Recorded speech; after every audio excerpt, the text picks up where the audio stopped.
கடந்த சட்டமன்ற தேர்தலில் சசிகலா டிடிவி தினகரனை இணைத்துக் கொள்ளுங்கள் என்று அமித்ஷா கூறியும் அதனை நிராகரித்தவர் எடப்பாடி பழனிசாமி என்று முன்னாள் முதலமைச்சர் ஓ பன்னீர்செல்வம் குற்றம் சாட்டியுள்ளார்.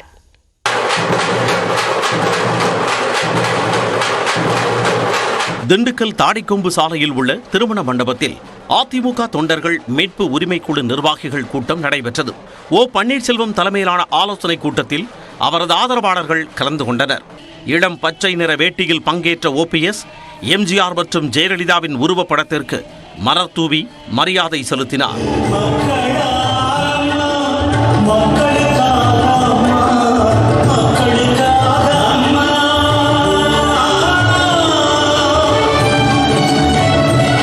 பின்னர் தொண்டர்கள் மத்தியில் பேசிய ஓ பன்னீர்செல்வம் கடந்த சட்டமன்ற தேர்தலில் பாஜகவுக்கு கூடுதலாக 20 இடங்களை கேட்டு நள்ளிரவு 2 மணி வரை அமித்ஷா பேசியும் அதனை நிராகரித்தவர் எடப்பாடி பழனிசாமி என்றும் அந்த அளவிற்கு அவருக்கு ஆணவம் இருந்ததாகவும் கடுமையாக சாடினார். அம்மா மக்கள் முன்னேற்ற கழகம் டிடி தினகரன், சின்னம்மா, ஓபிஎஸ் இவங்கெல்லாம் இணைஞ்சு போட்டியிட்டா உறுதியா நம்ம தேர்தலை ஃபேஸ் பண்ண முடியும், எதிர்த்து ஃபேஸ் பண்ண முடியும்னு சொன்னார்.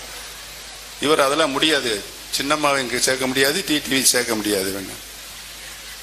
ஒரு 20 தொகுதி எனக்கு பிஜேபி பாரதிய ஜனதா கட்சிக்கு ஒதுக்கப்பட தொகுதியில் ஒரு 20 தொகுதி சேர்த்து கொடுங்க, நான் அவங்ககிட்ட பேசிக்கிறேன், நீங்க பேச வேணாம் அப்படின்னாரு. அதையும் உள்ள முடியாது, தர முடியாது. 15 தொகுதிக்கு தரலாமான்னு கேட்டார், அதையும் தர முடியாது. 12 தொகுதினால அவங்களுக்கு கொடுக்கலாமா அப்படின்னு கேட்டார், இல்லை அதையும் தர முடியாது. 10 தொகுதி கொடுக்கலாமா, இல்லைன்னு. சரி ரைட், நீங்க தொகுதி கொடுக்க வேணாம்ட்டீங்க, ரைட்டு. இபிஎஸ்ஸின் நடவடிக்கையை பார்த்து இரவோடு இரவாக அமித்ஷா டெல்லி சென்று விட்டதாகவும் ஓபிஎஸ் நினைவு கூர்ந்தார். அவர் சொல்ற ஒரு 10 பேருக்கு வாரிய தலைவர் கொடுக்கலாமான்னு அமித்ஷா சார் கேட்டார். இல்ல அதெல்லாம் நான் உறுதி சொல்ல முடியாது.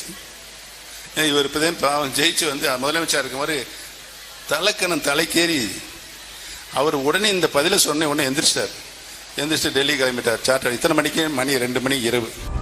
அதனைத் தொடர்ந்து செய்தியாளர்களிடம் பேசிய ஓ பன்னீர்செல்வம் வரும் நாடாளுமன்ற தேர்தலுக்காக எடப்பாடி பழனிசாமி அமைத்துள்ள குழு டம்மி என்றும் அவர்களால் வரும் தேர்தலில் ஒரு இடத்தில் கூட வெற்றி பெற முடியாது எனவும் தெரிவித்தார். திரு எடப்பாடி பழனிசாமி தலைமையிலான அமைக்கப்பட்டிருக்கிற எந்த குழுவாக இருந்தாலும் அந்த குழு டம்மி குழு. அவர்கள் எந்த நேரத்திலும் வெற்றி பெற முடியாது.